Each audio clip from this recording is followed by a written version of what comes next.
മഴത്തോരും മുൻപേ പുതിയൊരു എപ്പിസോഡിലേക്ക് വീണ്ടും എല്ലാ പ്രിയപ്പെട്ടവർക്കും സ്വാഗതം. ടാനിയ വീട് കിടക്കുന്ന പ്രണയക്കെണിയിൽ നിന്നും അവളെ പുറത്തു കൊണ്ടുവരുവാൻ പരമാവധി അലീന പരിശ്രമിച്ചു. ഒത്തിരി ഗുണദോഷങ്ങൾ നൽകി. ആ ചെക്കനെക്കുറിച്ചുള്ള ഡീറ്റെയിൽസുകളെല്ലാം അവൾ പരിശോധിച്ചു. അതൊക്കെയും ടാനിയയോട് പറഞ്ഞു കേൾപ്പിക്കുകയും ചെയ്തു. എന്നാൽ ടാനിയ അതിൽ നിന്ന് പിന്മാറാൻ കൂട്ടാക്കിയില്ലെന്ന് മാത്രവുമല്ല, അലീന പറഞ്ഞു കൊടുത്തതെല്ലാം ആ രാത്രിയിൽ തന്നെ അവനെ വിളിച്ച് അവൾ പറയുകയും ചെയ്തു. അതിൻ്റെ പക തീർക്കുവാനെന്ന വണ്ണം അവൻ മദ്യപിച്ചു മതോന്മത്തനായി എൽസമ്മയുടെ വീടിൻ്റെ വാതിക്കലെത്തുകയും ടാനിയയെ ബലമായി പിടിച്ച് ചുംബിക്കുകയും ഒടുവിൽ അലീനയെ തെറി പറയുകയും ചെയ്തിട്ട് പോയി. സംഗതി നേരെയാകുവാൻ സാധ്യതയില്ല എന്ന് കണ്ടുകൊണ്ട് അലീന മെല്ലെ ആ കേസ് അങ്ങ് വിടുകയാണ്. അലീന അവളോട് പറഞ്ഞു, നിന്റെ ഇഷ്ടം പോലെ നീ ചെയ്യുക. നിനക്ക് വേണമെങ്കിൽ ഇപ്പോൾ അവൻ വിളിച്ചപ്പോൾ അവൻ്റെ കൂടെ ഇറങ്ങി പോകാമായിരുന്നില്ലേ? എന്തുകൊണ്ടാണ് നീ അത് വേണ്ടെന്ന് വെച്ചത്? അതുകൊണ്ട് നിനക്ക് നിന്റെ വഴി എന്നുള്ള രീതിയിൽ അലീന ആ കേസ് ഉപേക്ഷിച്ചു. അലീന ടാനിയയുടെ മുറിയിൽ നിന്നും ഇറങ്ങി കിച്ചണിലേക്ക് ചെല്ലുകയാണ്. അപ്പോൾ ബബിത അവിടെ ചായ എടുക്കുന്നുണ്ടായിരുന്നു. ബബിത ചോദിക്കുകയാണ്, എന്തായി ചേച്ചി? ഞാനൊന്നും അറിഞ്ഞില്ല, ഞാൻ ആൻറ്റിയുടെ റൂമിലല്ലായിരുന്നോ? അലീന ബബിതയോട് സംഭവങ്ങളൊക്കെ ചുരുക്കി പറഞ്ഞു. അതിനുശേഷം മൊബൈൽ ഫോൺ വാങ്ങി കൃഷ്ണജയെ വിളിച്ചു. കൃഷ്ണജയുടെ പരാതികളുടെ ഒരു കുത്തൊഴുക്കായിരുന്നു ആദ്യം. അലീന ചേച്ചി ഇപ്പം എന്നെ വിളിക്കുന്നേയില്ല. രോഹിയേട്ടനെയും മനുവേട്ടനെയും വിളിക്കാനൊക്കെ സമയമുണ്ട്. അച്ഛനെയും വല്ലപ്പോഴേ വിളിക്കാറുള്ളെന്ന് പറഞ്ഞു. ഞങ്ങളെയൊക്കെ മറന്നോ? അയ്യോ മോളെ, അങ്ങനെയൊക്കെ മറക്കാൻ പറ്റുമോ? പിന്നെ ഇവിടെ വന്നതിന് ശേഷം നന്നായിട്ട് തിരക്കായിരുന്നു. ഇപ്പോഴും തിരക്കൊഴിഞ്ഞിട്ടില്ല. അതുകൊണ്ടാണ് വിളിയും പറച്ചിലുമൊക്കെ അല്പം താമസിച്ചു പോയത്. സാരമില്ല കേട്ടോ, ഇനിയും വിളിച്ചോളാം. നീ അച്ഛനെ കാണാൻ പോകാറുണ്ടോടി? അച്ഛൻ വീട് പൂട്ടിയിട്ടിരിക്കുകയല്ലേ, അതുകൊണ്ട് ഞാൻ കടയിൽ പോയി കാണാറുണ്ട്. നീ എന്നും പോവുമോ? ഇല്ല, ഇടയ്ക്കിടയ്ക്ക്. അമ്മയ്ക്കറിയാവോ നീ അച്ഛൻ്റെ അടുത്ത് പോകുന്നുണ്ടെന്ന്? അറിയാം. അമ്മയും ഞാനും കൂടി ഇടയ്ക്ക് വഴക്ക് കൂടും. ഞാൻ പറയും ഞാൻ അച്ഛൻ്റെ കൂടെ പോയി താമസിക്കാൻ പോവാണെന്ന്. അത് കേൾക്കുമ്പോഴാണ് അമ്മയൊന്ന് അടങ്ങുന്നത്. ബബിതയുടെ കാര്യം അമ്മ അന്വേഷിക്കാറില്ലേ? അലീന ചേച്ചിയുടെ കൂടെയാണെന്നറിയാം. എന്നിട്ട് അമ്മയൊന്നും പറയുന്നില്ലേ? അമ്മയോടുള്ള വാശി തീർക്കുവാൻ വേണ്ടി അച്ഛൻ അലീന ചേച്ചിയുടെ കൂടെ അയച്ചതാണെന്നാണ് പറഞ്ഞിരിക്കുന്നത്. എവിടെയാണെന്ന് അന്വേഷിച്ചോ? കുളത്തുപുഴയിൽ എവിടെയോ ആണെന്നറിയാം. ശരി. നിന്റെ പഠിത്തം എങ്ങനെയൊക്കെ പോകുന്നു? അതിനൊന്നും കുഴപ്പമില്ല. നീ കൊല്ലപ്പള്ളിക്ക് പോകാറുണ്ടോടി? അമ്മയും കൊണ്ട് ഒരു തവണ പോയി രോഹിയേട്ടൻ വന്നപ്പം. അച്ഛനെയും കൂട്ടിക്കൊണ്ട് ഒരു ദിവസം കടപ്പാട്ടൂരും പോയി താമസിച്ചു.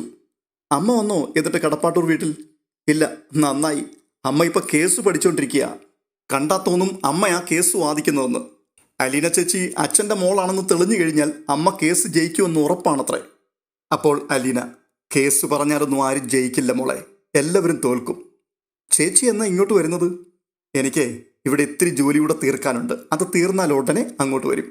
ഫോൺ വെച്ചിട്ട് അലീന ടാനിയുടെ മുറിയിൽ ചെന്നപ്പോൾ അവൾ അങ്ങനെ തന്നെ ഇരിക്കുകയാണ്. അലീന വീണ്ടും അവളെ പിടിച്ചെഴുന്നേൽപ്പിച്ചു. എന്നിട്ട് പറയുകയാണ്, ഞാൻ നിന്നെ വഴക്ക് പറഞ്ഞതല്ല, നീ ചിന്തിക്കാൻ വേണ്ടി പറഞ്ഞത് മാത്രമാണ്. ഉപദേശിച്ചാൽ നിനക്ക് മനസ്സിലാവില്ല. പിന്നെ എന്തു ചെയ്യും? പിന്നെ ഒരു കാര്യം നീ എപ്പോഴും ഓർമ്മയിൽ വെച്ചോണം, നീ ആരുമില്ലാത്തവളല്ല, എല്ലാവരുമുണ്ട്. കൂടപ്പിറപ്പുകളും പപ്പയും മമ്മിയും ബന്ധുക്കളും മറ്റെല്ലാവരും ഉണ്ട്. അതുകൊണ്ട് പോയി കുളിച്ച് ഡ്രസ്സ് മാറി സമാധാനമായിട്ട് വാ. ടാനിയ അലീന പറഞ്ഞതനുസരിച്ചു. രാത്രിയിൽ ടാനിയയ്ക്ക് ചെറിയ തോതിൽ പനിയുണ്ടായിരുന്നു. അലീന അപ്പോൾ പറയുകയാണ്, മഴ നനഞ്ഞിട്ട് തല തുവർത്താതിരുന്നിട്ടാ. ടാനിയയ്ക്ക് കുറേശ്ശെ ശ്വാസം മുട്ടലുണ്ടായിരുന്നു. അലീന അവളുടെ നെറ്റിയിലും കഴുത്തിലും ബാം പുരട്ടിക്കൊടുക്കുകയും വെള്ളം തിളപ്പിച്ച് ആവി പിടിക്കുകയും ചെയ്തു. രാവിലെ പനി കുറഞ്ഞു. അപ്പോൾ അലീന, ഇന്ന് നീ കോളേജിൽ പോകണ്ട കേട്ടോ. പക്ഷേ ഉച്ചയായപ്പോഴേക്കും പനി വീണ്ടും കടുത്തു. അലീന അപ്പോൾ സ്റ്റാൻലിക്ക് ഫോൺ ചെയ്തു. പപ്പ ഇങ്ങോട്ടൊന്ന് വരണം. ആ, എന്തു പറ്റി? എന്താ പ്രശ്നം? ടാനിയയ്ക്ക് പനിയും ശ്വാസം മുട്ടലുമാ. അതിന് ഞാൻ വരണമെന്നുണ്ടോ? മരുന്ന് വാങ്ങിച്ചു കൊടുത്താൽ പോരെ? അല്ലെങ്കിൽ അവിടെ കാറുണ്ടല്ലോ, ഹോസ്പിറ്റലിൽ കൊണ്ടുപോകണം. അതിനാ ഞാൻ പപ്പയോട് ഇങ്ങോട്ട് വരാൻ പറഞ്ഞത്. നീ കാർ ഓടിക്കുമല്ലോ, പിന്നെന്തിനാണ് ഞാൻ വരുന്നത്? വേണമെങ്കിൽ ബൈജുവിനെ ഞാൻ അയക്കാം. അങ്ങനെയൊന്നും പോരാ, പപ്പ തന്നെ വരണം. പപ്പ തന്നെ ഹോസ്പിറ്റലിൽ കൊണ്ടുപോകണം. പപ്പ അവളുടെ അടുത്തിരിക്കുകയും ചെയ്യണം. അതെന്താ ഞാൻ തന്നെ വേണമെന്നൊരു വാശി? ആ, അതങ്ങനെയാണ്. ഇല്ലെങ്കിലേ പപ്പയുടെ മോള് അവളെ കുറച്ചുകൂടി കെയർ ചെയ്യുന്ന ഒരുത്തൻ്റെ കൂടെ പോയെന്നിരിക്കും. അന്നേരം അവളെ കുറ്റം പറഞ്ഞേക്കരുത്. സ്റ്റാൻലി കുറച്ചു സമയം ഫോണും കയ്യിൽ പിടിച്ചു നിന്നു. എന്നിട്ട് അവസാനം ശരി എന്ന് പറഞ്ഞ അയാൾ ഫോൺ വെച്ചു. അലീന വെറുതെ പറയുകയില്ലെന്ന് അയാൾക്കറിയാം. അഞ്ചലിലെ ഹോട്ടലിൽ വെച്ച് ശരിക്കും മീശ മുളയ്ക്കാത്തൊരു പയ്യൻ ടാനിയയോട് മോശമായി പെരുമാറിയതും അലീന ഇപ്പോൾ പറഞ്ഞതും തമ്മിൽ കൂട്ടിയിണക്കുവാൻ ശ്രമിച്ചുകൊണ്ട് അയാൾ അഞ്ചലിലേക്ക് കാർ ഓടിച്ചു. അവിടെ അലീന കാത്തിരിപ്പുണ്ടായിരുന്നു. സ്റ്റാൻലി ചെന്ന ഉടൻ തന്നെ ടാനിയയെ കാറിൽ കയറ്റി ഹോസ്പിറ്റലിലേക്ക് കൊണ്ടുപോയി. അലീനയും കൂടെ പോയി. പരിശോധനകൾക്ക് ശേഷം ടാനിയയെ ഹോസ്പിറ്റലിൽ അഡ്മിറ്റ് ചെയ്യട്ടെ എന്ന് ഡോക്ടർ ചോദിച്ചു. വേണ്ടെന്ന് ടാനിയ ശാഠ്യം പിടിച്ചു. അവൾക്ക് വീട്ടിൽ പോയി കിടന്നാൽ മതി. ഡോക്ടർ പ്രത്യേകം അപ്പോൾ നിർദ്ദേശിച്ചു, വൈറൽ ഫീവറാണ്, കംപ്ലീറ്റ് ബെഡ് റെസ്റ്റ് ആയിരിക്കണം, ഒരാഴ്ചയെങ്കിലും എടുക്കും, അതുകൊണ്ട് സൂക്ഷിക്കണം. മരുന്നുകളും വാങ്ങി അവർ തിരികെ വീട്ടിലെത്തി. സ്റ്റാൻലി ഒരു കടമ നിർവഹിച്ച ചാരിതാർത്ഥ്യത്തോടെ തിരികെ പോകുവാൻ വേണ്ടി കാറിൽ കയറി. പുറകെ അലീനയും ചെന്നു. അത് കണ്ടുകൊണ്ട് സ്റ്റാൻലി ചോദിക്കുക, നീയും വരുന്നുണ്ടോ കുളത്തുപുഴയ്ക്ക്? ആ, ഞാനും പോന്നേക്കാം. ഞാനെന്തിനാ ഇവിടെ നിൽക്കുന്നേ? അപ്പോൾ ഇവിടുത്തെ കാര്യങ്ങളോ? നമ്മൾ മരുന്ന് വാങ്ങിക്കൊടുത്തില്ലേ? അവൾക്ക് വേണമെങ്കിൽ എടുത്ത് കഴിക്കട്ടെ. പിന്നെ എൽസമ്മ ആൻറ്റിയുടെ കാര്യം ബബിതയ്ക്ക് വേണമെങ്കിൽ അവൾ നോക്കട്ടെ, നമുക്കെന്താ? അപ്പോഴേക്കും സ്റ്റാൻലിയുടെ മുഖം ക്രോധം കൊണ്ട് ചുവന്നു. അയാൾ ചോദിക്കുകയാണ്, നീ എന്നെ പരിഹസിക്കുകയാണോ? അല്ല, ശരിക്കും പപ്പയുടെ ഉദ്ദേശം എന്താ? ഒരുത്തി ഇവിടെ പനിച്ചു കിടക്കുന്നു. പപ്പയുടെ ആരാ അത്? വേറൊരാൾ തനിയെ എഴുന്നേൽക്കാൻ പോലും വയ്യാതെ തളർന്നു കിടക്കുന്നു. എൻ്റെ അമ്മയാണോ? അല്ല, പപ്പയുടെ ഭാര്യയാണ്. പപ്പയുടെ മക്കളെ പ്രസവിച്ച സ്ത്രീ. 4 നേരത്തെ മരുന്ന് വാങ്ങിക്കൊടുത്തപ്പോൾ പപ്പയുടെ കടമ തീർന്നോ? അവളെ ആശുപത്രിയിൽ കൊണ്ടുപോകാനും മരുന്ന് വാങ്ങിക്കൊടുക്കാനും എനിക്കറിയാൻ വയ്യാഞ്ഞിട്ടാണോ ഞാൻ പപ്പയെ വിളിച്ചത്? നീ എന്നോട് അത്രമാത്രമേ പറഞ്ഞുള്ളൂ. പറയാതെയും ചെയ്യേണ്ട കാര്യങ്ങളില്ലേ പപ്പ? പപ്പയുടെ മകൾ ഈ കുടുംബത്തിന് ഒട്ടും ചേരാത്ത ഒരു ചെറുപ്പക്കാരനുമായിട്ട് സ്നേഹത്തിലാണെന്ന് പപ്പയ്ക്കറിയുമോ? അവൻ നാളെ ഈ മുറ്റത്ത് വന്ന് കൈഞ്ഞൊടിച്ചു വിളിച്ചാൽ അവൾ അവൻ്റെ കൂടെ ഇറങ്ങിപ്പോയേക്കുമെന്ന് പപ്പയ്ക്കറിയുമോ? അവർ തമ്മിൽ എന്നും കാണാറുണ്ടെന്നും കല്യാണം കഴിച്ച് ഒന്നിച്ച് ജീവിക്കുവാൻ തീരുമാനമെടുത്തിട്ടുണ്ടെന്നും പപ്പയ്ക്കറിയുമോ? കഴിഞ്ഞ 3 ദിവസം അവളെ ഞാൻ കാറിൽ കോളേജിൽ കൊണ്ടുവിടുകയും തിരിച്ചു കൊണ്ടുവരികയും ചെയ്തു. അവളെ കാണാഞ്ഞ് ഇന്നലെ വൈകുന്നേരം മൂക്കറ്റം കുടിച്ചിട്ട് അവൻ ഇവിടെ വന്ന് അവളെ വിളിച്ചിറക്കി. എന്നെ ചീത്ത പറഞ്ഞു അവൻ. പപ്പയല്ലെങ്കിൽ പിന്നെ ആരാ ഇതൊക്കെ അറിയേണ്ടത്? അത്രയും കേട്ടപ്പോഴേക്കും സ്റ്റാൻലിയുടെ മുഖഭാവം മാറി. കടുത്ത നടപടി സ്വീകരിക്കുവാൻ ഉറച്ചതുപോലെ അയാൾ പറയുകയാണ്, അവൻ ആരാണെന്ന് പറ. ഇനി ഈ വീട്ടിൽ അവൻ കയറാതെ ഞാൻ നോക്കിക്കൊള്ളാം. പപ്പ, അവൻ ഈ വീട്ടിൽ കയറി വന്നാൽ ഇറക്കി വിടുവാൻ ഒരുപക്ഷെ പപ്പയ്ക്ക് പറ്റിയേക്കും. എന്നാൽ അവളുടെ മനസ്സിൽ നിന്ന് ഇറക്കി വിടണ്ടേ? അത് പപ്പയ്ക്ക് സാധിക്കുമോ? സ്റ്റാൻലിക്ക് മറുപടിയില്ല. അത് സാധിക്കണമെങ്കിൽ പപ്പ അവളുടെ വിഷമങ്ങളിൽ കൂടെ നിൽക്കണം. അവൾക്ക് ആരുമില്ലെന്നുള്ള അരക്ഷിതത്വ ബോധം മാറ്റണം. പപ്പ അവളുടെ അരികെ ചെന്ന് 5 മിനിറ്റ് നേരം ഇരിക്ക്. സ്നേഹത്തോടെ ഞാനുണ്ട് മോളെ എന്ന് പറഞ്ഞ് അവളെ ഒന്ന് ആശ്വസിപ്പിക്ക്. അവൾ പൊട്ടിക്കരഞ്ഞുകൊണ്ട് പപ്പയുടെ മടിയിൽ വീഴുമല്ലോ. അതല്ല, പപ്പയ്ക്ക് പോകണമെന്നുള്ളതാണ് നിർബന്ധമെങ്കിൽ പൊയ്ക്കോ. ഞാനിനി ഒന്നും പറയുന്നില്ല. അലീന കാറിൽ നിന്നും ഇറങ്ങിപ്പോന്നു. കാർ ഒരു ചലനവുമില്ലാതെ കുറേ സമയം കൂടി അങ്ങനെ തന്നെ കിടന്നു. ഒടുവിൽ അതിൻ്റെ ഡോർ തുറക്കപ്പെട്ടു. സ്റ്റാൻലി കാറിൽ നിന്നും ഇറങ്ങി. തനിക്കൊട്ടും ഇണങ്ങാത്തൊരു സ്ഥലത്ത് ഇരിക്കുന്നത് പോലെ അയാൾ കുറച്ചു സമയം ലിവിംഗ് റൂമിലിരുന്നു. കുറച്ചു സമയം സിറ്റ് ഔട്ടിലും ഹാളിലും നടന്നു. ടോജോയും ടെൽസയും സ്കൂൾ വിട്ടു വന്നപ്പോൾ അവരോട് 2 വാക്ക് സംസാരിച്ചു. അലീന ടാനിയയ്ക്ക് മരുന്ന് കൊടുത്തുകൊണ്ടിരിക്കുമ്പോൾ സ്റ്റാൻലി ആ മുറിയിലേക്ക് ചെന്നു. എന്നിട്ട് ആരോടൊന്നില്ലാതെ ചോദിക്കുകയാണ്, പനി എങ്ങനെയുണ്ട്? കുറഞ്ഞോ? അലീന ടാനിയയ്ക്ക് ഗുളികയും വെള്ളവും കൊടുത്ത ശേഷം ഒന്നും മിണ്ടാതെ മുറി വിട്ടിറങ്ങിപ്പോയി. സ്റ്റാൻലി ടാനിയയുടെ കട്ടിലിനരികിൽ കിടന്ന കസേരയിൽ ചെന്നിരുന്നു. ടാനിയ പുതച്ചു കിടക്കുകയായിരുന്നു. സ്റ്റാൻലി ചോദിച്ചു, കുറവുണ്ടോ നിന്റെ അസുഖം? ടാനിയ തലയാട്ടി. തലവേദനയുണ്ടോ? അതിനുള്ള ടാബ്ലറ്റ് ഇല്ലേ? ഉണ്ട്. എന്തെങ്കിലും വിഷമമുണ്ടെങ്കിൽ നീ അവളോട് പറഞ്ഞാൽ മതി. ടാനിയ സമ്മതമെന്ന് ശിരസനക്കി. ഇത് പെട്ടെന്നങ്ങ് മാറിക്കോളും. സ്റ്റാൻലി അങ്ങിങ്ങ് നോക്കി വീണ്ടും ഒരു ചോദ്യം കിട്ടിയതുപോലെ അവളെ നോക്കി. എന്നിട്ട് പറയുകയാണ്, കുറച്ച് ക്ലാസ് മുടങ്ങും അല്ലേ? അത് സാരമില്ല, പിന്നീട് പിക്കപ്പ് ചെയ്താൽ മതി. നോട്ട്സൊക്കെ ഫ്രണ്ട്സിൻ്റെ കയ്യിൽ നിന്ന് കളക്ട് ചെയ്ത് പകർത്തണം. സംസാരിക്കും തോറും വിഷയം കിട്ടുന്നുണ്ടെന്ന് കണ്ട് അയാൾക്ക് അതിശയമായി. അയാൾ വീണ്ടും ചോദിക്കുകയാണ്, നിനക്ക് നല്ല ഫ്രണ്ട്സൊക്കെ ഉണ്ടോ? ആ. അവർ നല്ലതുപോലെ പഠിക്കുന്നവരാണോ? ആ അതെ, നന്നായി പഠിക്കും. പനി കുറഞ്ഞോ എന്ന് നോക്കുവാൻ വേണ്ടി സ്റ്റാൻലി ടാനിയയുടെ നെറ്റിയിൽ കൈത്തലം വെച്ചു. ആ നിമിഷം അവളുടെ നെറ്റിയിലെ ചൂട് അയാളുടെ കയ്യിലേക്ക് അരിച്ചു കയറി. ടാനിയ വീർപ്പടക്കി. പപ്പയുടെ കയ്യിൻ്റെ കുളിർമ അവൾക്ക് ആശ്വാസദായകമായിരുന്നു. കവളത്തും അവൾക്ക് അതേ തണുപ്പ് കിട്ടി. അവളുടെ കവളത്തു നിന്നും കൈത്തലം മാറ്റിയിട്ട് അയാൾ പറയുകയാണ്, സാരമില്ല, കുറഞ്ഞു. ടാനിയ അപ്പോൾ ഭിത്തിയുടെ വശത്തേക്ക് മുഖം ചെരിച്ചു. അവളുടെ കൺകോണുകളിലൂടെ നീർത്തുള്ളികൾ തലയണയിലേക്ക് അടർന്നു വീണുകൊണ്ടിരുന്നു. സ്റ്റാൻലി അപ്പോൾ എഴുന്നേറ്റ് സാവധാനം മുറിക്ക് പുറത്തേക്ക് കടന്നു. ലിവിംഗ് റൂമിലെ സോഫയിൽ ചെന്നിരുന്നപ്പോൾ അയാൾക്കല്പം ആശ്വാസം അനുഭവപ്പെട്ടു. എവിടെ നിന്നോ ഒരു സംതൃപ്തി ഹൃദയത്തിലേക്ക് അരിച്ചരിച്ചു വരുന്നത് പോലെ തോന്നി. രാത്രിയിൽ ടാനിയയ്ക്ക് പനി കൂടിക്കൂടി വന്നു. അലീന കുറച്ച് ചൂട് കഞ്ഞി സ്പൂണിൽ കോരിക്കൊടുത്ത് കഴിപ്പിച്ചത് മാത്രമായിരുന്നു ആ ദിവസം അവൾ കഴിച്ച ഭക്ഷണം. പനി കൂടുമ്പോൾ അലീന ടവൽ നനച്ച് അവളുടെ നെറ്റിയും കവിളും കഴുത്തും തുടച്ചുകൊണ്ട് അരികത്ത് തന്നെ ഇരുന്നു. തൊണ്ടയുണങ്ങുമ്പോൾ അവൾക്ക് കുടിക്കുവാൻ ചുക്കും കുരുമുളകും ഇട്ട് തിളപ്പിച്ച കട്ടൻ കാപ്പി കൊടുത്തു. എൽസമ്മയെ ആ രാത്രിയിൽ ശുശ്രൂഷിക്കുന്ന ചുമതല അവൾ പൂർണ്ണമായി ബബിതയ്ക്ക് ഏൽപ്പിച്ചു കൊടുത്തു. അർദ്ധരാത്രിക്ക് ശേഷം ടാനിയയുടെ പനി അല്പം കുറഞ്ഞു. നെറ്റി വിയർത്തു. ശ്വാസമുട്ടലിന് അല്പം ശമനമുണ്ടായി. അലീന കട്ടിലിൽ അവളോടൊപ്പം ചേർന്ന് കിടന്നപ്പോൾ അവൾ വിലക്കി, ചേച്ചിക്ക് പനി പകരും. അത് കേട്ടുകൊണ്ട് ടാനിയയെ കെട്ടിപ്പിടിച്ച് അവളുടെ പുറത്ത് തലോടിക്കൊണ്ട് അലീന പറയുകയാണ്, പകരട്ടെ, സാരമില്ല, നിന്റെ പനിയല്ലേ. കഴുത്തിന് താഴെ ചൂടുള്ള കണ്ണുനീരിൻ്റെ നനവ് തട്ടിയപ്പോൾ അലീന ടാനിയയുടെ മുഖം പിടിച്ചു നോക്കി. കരച്ചിലിൽ അവളുടെ ചുണ്ടുകളും താടിത്തുമ്പും വിറകൊള്ളുന്നു. അലീന അമ്പരപ്പോടെ ചോദിക്കുകയാണ്, നീ എന്തിനാ ഈ കരയുന്നേ? എനിക്ക് അറിഞ്ഞുകൂടാ. അവൾ വിതുമ്പിക്കൊണ്ട് വീണ്ടും അലീനയുടെ തോളിലേക്ക് തന്നെ മുഖം അമർത്തി. അലീന അവളെ ഒന്നുകൂടി മുറുകെ കെട്ടിപ്പിടിച്ചു. വെള്ളിയാഴ്ച വൈകുന്നേരം പതിവില്ലാത്ത ചില ഒരുക്കങ്ങളൊക്കെ കണ്ടുകൊണ്ട് ബബിത ചോദിക്കുക, എന്താ ചേച്ചി വിശേഷം? വല്ല പെരുന്നാളെങ്ങാണോ ഉണ്ടോ ഉടനെ? പെരുന്നാളൊന്നും അല്ലടി, ചില അതിഥികളൊക്കെ ഇവിടെ വരുന്നുണ്ട്. അലീന ചേച്ചിനെ പെണ്ണ് കാണാനാണോ? ആ, നീ എൻ്റെ കയ്യിൽ നിന്ന് മേടിക്കും കേട്ടോ. ആരാ വരുന്നെന്നെങ്കിൽ പറ. സസ്പെൻസാ. കാണാൻ പോകുന്ന പൂരം, അതെ കാണാൻ പോകുന്ന പൂരം പറഞ്ഞുകൂടെ കേട്ട് കഴിഞ്ഞാൽ പൊടി പൂരമാവും. അത്ര പൊടി പൂരം ആക്കണ്ട കേട്ടോ. നാളെ രാവിലെ പറയാം. രാത്രിയിലെ തീർച്ചയാക്കാൻ പറ്റൂ നാളത്തെ കാര്യം നടക്കുമെന്നുള്ളത്. പിറ്റേ ദിവസം രാവിലെ അലീന ടെറസിൽ അലക്കിയ തുണികൾ വിരിച്ചുകൊണ്ട് നിൽക്കെ ഒന്നിനു പുറകെ ഒന്നായി 3 വണ്ടികൾ ഗേറ്റ് കടന്ന് മുറ്റത്തേക്ക് വന്നു. ഏറ്റവും മുൻപിൽ ഔസേപ്പച്ചൻ്റെ ജീപ്പ്, നടുവിൽ റോബർട്ടിന്റെ കാറ്, പുറകിൽ ആൽബർട്ടിന്റെ കാറ്. വാഹനങ്ങൾ നിന്നതും നാനാവശത്തുമുള്ള വാതിലുകൾ തുറന്ന് കടന്നൽക്കൂട്ടം പൊട്ടിയതുപോലെ കുട്ടികൾ പുറത്തേക്ക് ചാടി. ജോസൂട്ടിയും സാന്ദ്രയും മിലനും റോണിയും ഷോബിയും ദിയാമോളും ജോൺ പോളും, അവരുടെ പുറകെ 3 ജോഡി അപ്പനമ്മമാരും. ആൻസിയുടെ കയ്യിൽ ഒരു കൈക്കുഞ്ഞ്. അലീന ടെറസിൽ നിൽക്കുന്നത് അവർ കണ്ടു.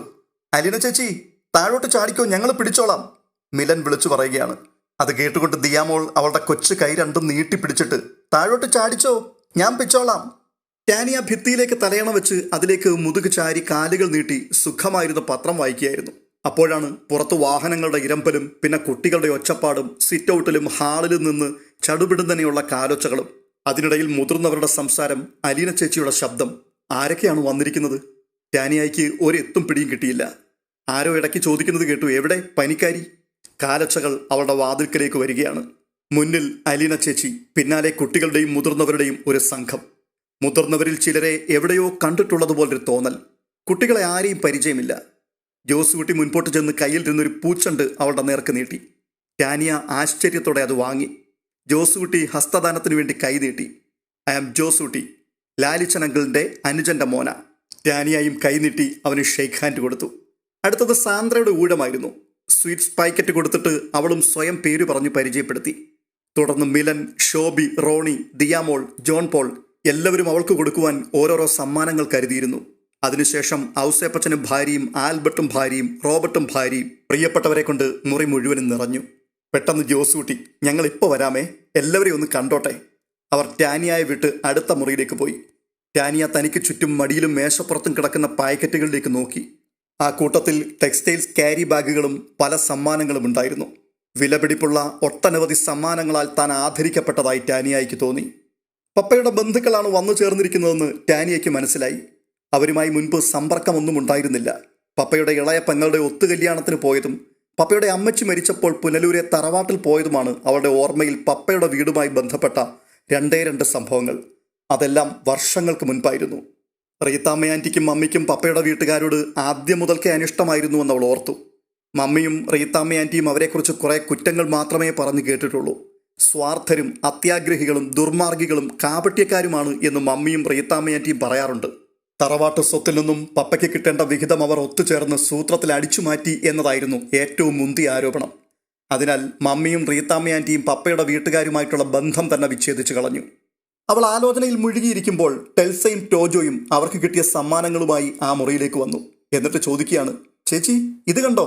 ടോജോ അവന് കിട്ടിയ ജീൻസും ഷർട്ടും ടീഷർട്ടും അവളെ കാണിച്ചു. അവൻ്റെ കയ്യിൽ ചോക്ലേറ്റ് ബാറുകളും ഉണ്ടായിരുന്നു. എടി ചേച്ചി ഇങ്ങോട്ട് നോക്കടി.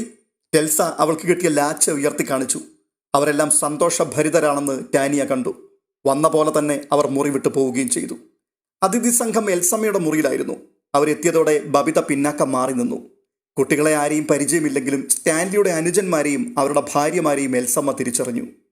എൽസമ്മയെ അലീന താങ്ങി എഴുന്നേൽപ്പിച്ചിരുത്തി. മുകളിൽ നിന്നും തൂക്കിയിട്ടിരുന്ന കയറിൽ അവർ കൈകൊണ്ട് പിടിച്ചു. ആ കയറിൽ പിടിച്ചുകൊണ്ട് കുറേ നേരം ഇരിക്കുവാൻ എൽസമ്മയ്ക്ക് സാധിക്കുമായിരുന്നു. ഉടനെ എല്ലാവരുടെയും മുൻപിൽ അലീന ബബിതയുടെ തോളത്തേക്ക് കൈയിട്ട് അവളെ ചേർത്ത് പിടിച്ചുകൊണ്ട് പറയുകയാണ്, ഇവളാണ് എൻ്റെ വലങ്കൈ ബബിത, എൻ്റെ അനുജത്തി. അത്രയും കേട്ടപ്പോഴേക്കും മിലൻ സ്റ്റൂളിന് മീതേക്ക് കാലെടുത്ത് വെച്ചുകൊണ്ട് ഒരു റൗഡി മട്ടിൽ നിന്നുകൊണ്ട് ചോദിക്കുകയാണ്, അത് ഏതു വകയിലാണെന്ന് അറിഞ്ഞാൽ കൊള്ളായിരുന്നു. ഓഹോ പറയാം, ഇവളെ പ്രസവിച്ചതും എന്നെ പ്രസവിച്ചതും ഒരേ അമ്മ തന്നെയാണ്, മതിയോ? അത് അത്രയ്ക്കങ്ങോട്ട് ക്ലിയർ ആയില്ല. അങ്ങനെയുള്ള ഒരു അനുജത്തി ഈ ഒരു സ്ഥലത്ത് എങ്ങനെ വന്നു? നീ പോടാ, നീ സമയം കിട്ടുമ്പോൾ എൻ്റെ അടുത്ത് വാ കേട്ടോ, ഞാൻ ക്ലിയർ ആക്കി തന്നുവിടാം. എനിക്കിപ്പോൾ സമയം കിട്ടിയിരിക്കുക, ഇപ്പോൾ അങ്ങ് ക്ലിയർ ആക്കിയാൽ മതി. നിനക്ക് സമയം കിട്ടുമ്പോഴല്ല, എനിക്ക് സമയം കിട്ടുമ്പോൾ. അങ്ങനെയാണ് ഞാൻ പറഞ്ഞത് കേട്ടോ. ആ, അങ്ങനെയാണെങ്കിൽ അതൊന്ന് പറഞ്ഞേക്കണേ എപ്പോഴാണെന്ന്. അപ്പോയിൻമെന്റ് ബുക്ക് ചെയ്തിരിക്കുന്നു.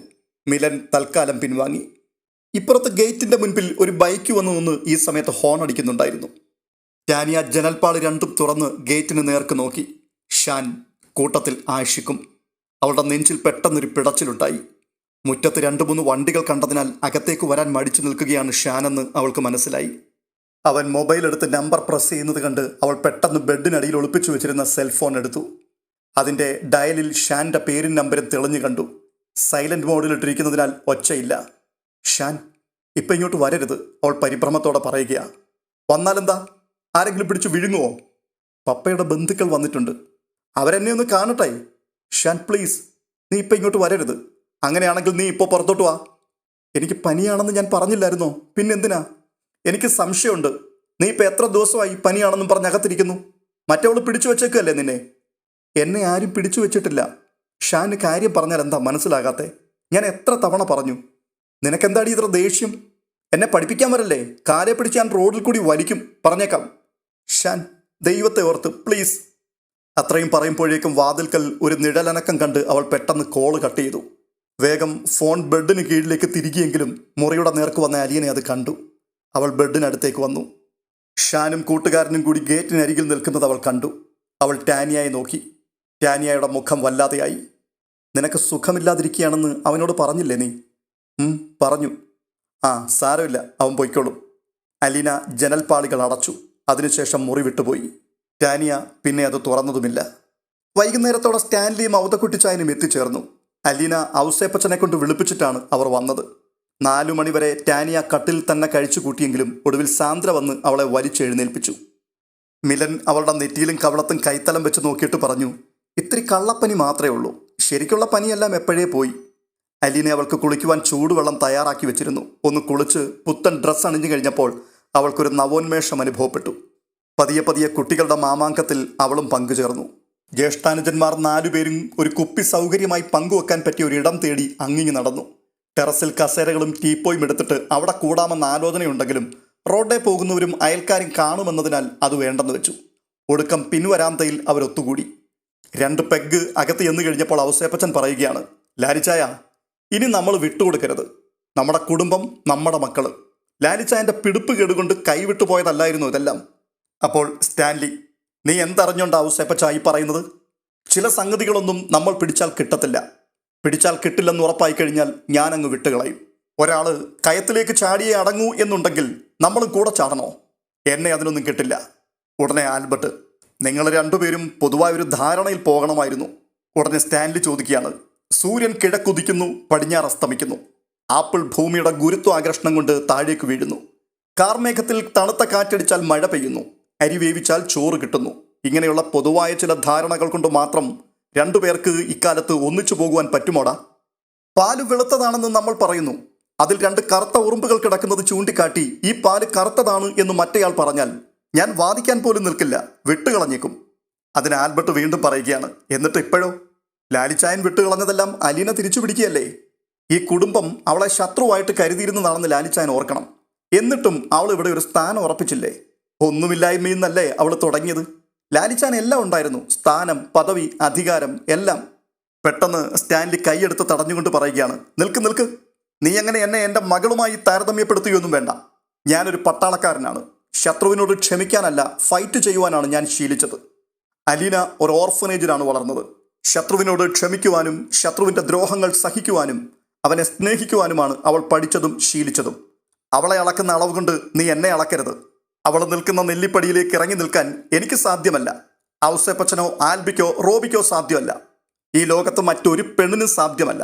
സ്നേഹനികേതനം എന്ന അച്ചിലിട്ട് 23 വർഷം കൊണ്ട് ഉരുക്കിയെടുത്ത് വാർത്തതാണ് അവളെ. എന്നിട്ട് കൂടിയും അവൾ ആദ്യത്തെ തവണ ഇവിടെ വന്ന് തോറ്റു മടങ്ങുകയാണ് ചെയ്തത്. എൽസമ്മയ്ക്കുണ്ടായ ഈ വീഴ്ചയിൽ നിന്നാണ് അവൾക്കിവിടെ ഒരു ചുവടുറപ്പിക്കുവാനുള്ള ഇടം കിട്ടിയത്. അപ്പോൾ ഔസേപ്പച്ചൻ പറയുകയാണ്, ലാലിച്ചായനോട് ഞങ്ങൾക്ക് തർക്കമൊന്നുമില്ല. അലീന പിടിച്ചെടുത്ത് തന്ന ഈ കടിഞ്ഞാൻ ഇനി വിട്ടുകളയരുതെന്നേ പറയാനുള്ളൂ. ഇപ്പം തന്നെ അവളുടെ പരിശ്രമം കൊണ്ടല്ലേ നമ്മളെല്ലാം ഇവിടെ ഒത്തുകൂടിയത്. അവൾക്കോ ഞങ്ങൾക്കോ എന്തെങ്കിലും ലാഭമുണ്ടാക്കാൻ വേണ്ടിയല്ല. നമ്മളെല്ലാവരും ഈ കുടുംബത്തോടൊപ്പം നിൽക്കുമെന്ന് അവരെ മനസ്സിലാക്കി കൊടുക്കുവാൻ. അവർ ഒറ്റപ്പെട്ടവരല്ലെന്നും ഒരു വിഷമഘട്ടം വന്നാൽ നമ്മളെല്ലാം സഹായത്തിനെത്തുമെന്നും ബോധ്യപ്പെടുത്താൻ നമുക്കിപ്പോൾ കഴിഞ്ഞിട്ടുണ്ട്. അങ്ങനെയുള്ളപ്പോൾ ലാലിച്ചായൻ മാത്രം പുറം തിരിഞ്ഞു നിൽക്കരുതെന്നാണ് എനിക്ക് പറയാനുള്ളത്. ഔസേപ്പച്ചൻ്റെ ആ വാക്കുകൾക്ക് സ്റ്റാൻലി മറുപടി ഒന്നും പറഞ്ഞില്ല. അലീനയുടെ നേതൃത്വത്തിൽ എൽസമ്മയുടെ റൂമിൽ സ്ത്രീകളും കുട്ടികളുമെല്ലാം ഒത്തുകൂടിയിട്ടുണ്ടായിരുന്നു. പതിവ് പോലത്തെ തമാശകൾ, കളിയാക്കലുകൾ, പാരടി പാട്ടുകൾ ഇതെല്ലാം നടക്കുന്നുണ്ട്. ടെൽസയും ടോജോയും ടാനിയായും അതിൽ പങ്കാളികളായി. എൽസമ്മയ്ക്കെല്ലാം കാണാനും കേൾക്കാനും പാകത്തിൽ അലീന അവരെ ചാരിയിരുത്തിയിരിക്കുകയാണ്. ജോസുകുട്ടിയും മിലനും ചേർന്ന് കുറെ ടിൻഡുമോൻ തമാശകൾ അവതരിപ്പിച്ച് എല്ലാവരെയും പൊട്ടിച്ചിരിപ്പിച്ചു. ഷോബി ചില മിമിക്രികൾ കാട്ടി. ജോൺ പോൾ ചെല്ലം ചെല്ലം ഞാനൊരു പുൽച്ചാടി എന്ന പാട്ടുപാടി എല്ലാവരുടെയും കയ്യടി വാങ്ങി. ദിയാമോൾ ഒരു തമിഴ് പ്രസംഗത്തിനുമൊരുങ്ങി. അൻപുള്ള പെരിയോറുകളെ, തങ്കമാന തായ്മാർകളെ, അരുമയാന ചിന്ന പൈതങ്ങളെ, ഉങ്ങൾക്ക് എൻ താഴ്മയാന വണക്കം.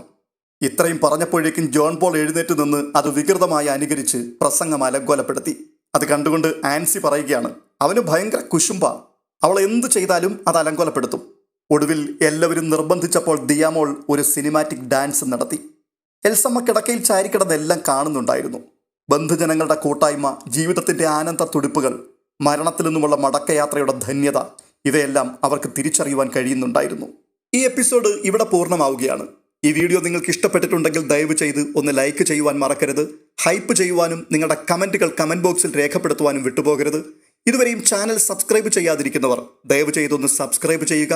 അടുത്ത വീഡിയോയിൽ വീണ്ടും കാണാം. അതുവരേക്കും ബൈ ബൈ.